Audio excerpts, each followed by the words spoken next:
Le président de la République élu prête serment devant le Congrès dans les termes suivants.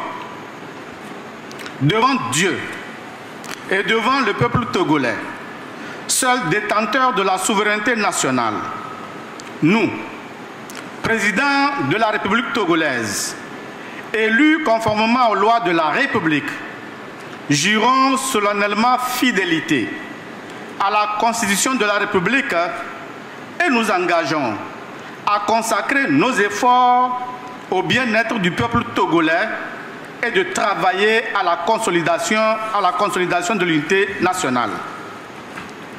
Article 36. Le candidat aux fonctions de président de la République doit être exclusivement de nationalité togolaise de naissance, être âgé de moins 50 ans révolus à la date du dépôt de la candidature, jouir de ses droits civils et politiques, présenter un état général de bien-être physique et mental, dûment constaté par 3 médecins assermentés désignés par la Cour constitutionnelle. Résider sur le territoire national depuis 12 mois au moins.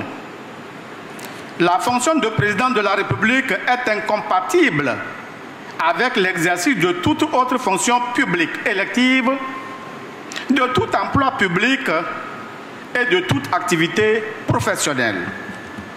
Le traitement et la dotation du président de la République sont déterminés par une loi organique. Article 97. Les pouvoirs du président de la République en fonction au moment de la promulgation de la présente Constitution ne viendront à expiration qu'après l'entrée en fonction du président du Conseil et l'élection du président de la République. La première élection du président de la République et la première désignation du président du Conseil, après promulgation de la présente Constitution, interviennent à partir de la mise en place des 2 chambres du Parlement.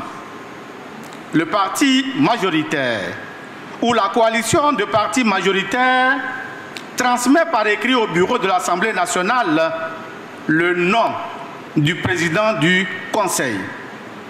Le bureau de l'Assemblée nationale prend acte de cette désignation et en informe sans délai les députés réunis en séance plénière. Le président du Conseil entre en fonction dès sa prestation de serment. J'en ai terminé, Excellence, Monsieur le Président du Congrès.